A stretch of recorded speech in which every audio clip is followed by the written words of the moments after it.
আরে মেহেদি আর্টিস্টরা তো ৪-৫ ঘন্টাতেই ৩-৪ হাজার টাকা ইনকাম করে নিয়ে যায়, তাও আবার কোনো পরিশ্রম ছাড়াই, জাস্ট বসে বসে হাত ঘুরায় মেহেদি ডিজাইন করে এত টাকা ইনকাম করে।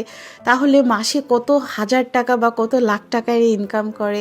এই কথাগুলো আমার না, আমাদের সমাজে আশেপাশে কিছু গুটি কয়েক মানুষ আছে যারা এখন এই জিনিসগুলো খুব বেশি কাউন্ট করা শুরু করেছে। ইভেন আমরা মেহেদি আর্টিস্টরা বিভিন্ন ইভেন্টে গেলেই না, অনেক আন্টিরা বা অনেকেই এরকম আমাদের সামনে কাউন্ট করে যে আচ্ছা, আপনার প্রতিদিন যদি এরকম ৪-৫ হাজার টাকা বা ৩,০০০ টাকা ইনকাম হয়, তাহলে মাস শেষে আপনাদের তো প্রায় ৯০,০০০ থেকে ১,০০,০০০ টাকা আপনারা ইনকাম করছেন কোনো রকম কোনো পরিশ্রম ছাড়াই। কি সুন্দর বসে থেকে মেহেদি পরান আর টাকাগুলো এতগুলো ইনকাম করেন। ইভেন আমাদের তো একজন আর্টিস্টকে একটা ক্লায়েন্টের আম্মু জিজ্ঞেসই করে ফেলেছিল যে এত টাকা দিয়ে তোমরা কি করো? তখন যদিও আমাদের আর্টিস্ট মজা করে বলেছিল যে আন্টি, আমাদের সুইচ ব্যাংকে অ্যাকাউন্ট আছে, আমরা সব টাকা ওখানে রেখে দিই। আসলে বিষয়গুলো আমরা ফানি ওয়েতে রিপ্লাই করলেও কথাগুলো কিন্তু আমাদের কাছে খারাপ লাগে।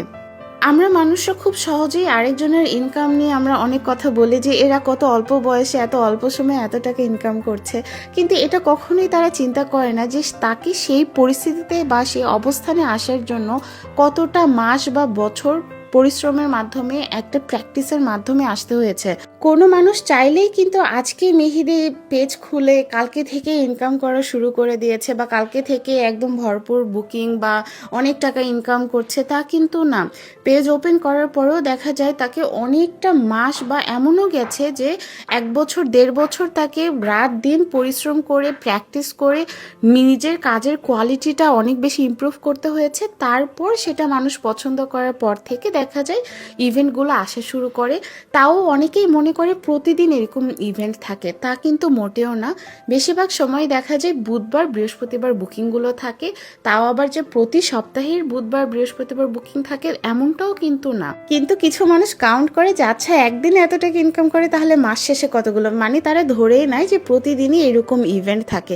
আর ইভেন্ট যদি থাকেও, আপনাকে বুঝতে হবে তাকে কিন্তু সেই পর্যায়ে যাওয়ার জন্য কতটা পরিশ্রম করে তাকে যেতে হয়েছে। হালাল পথে টাকা ইনকাম করা কিন্তু মোটেও সহজ না যে যে কারো পকেট থেকে আমরা টাকা বের করে নিতে পারবো মেহেদি আর্ট করে দিয়ে, তাই না?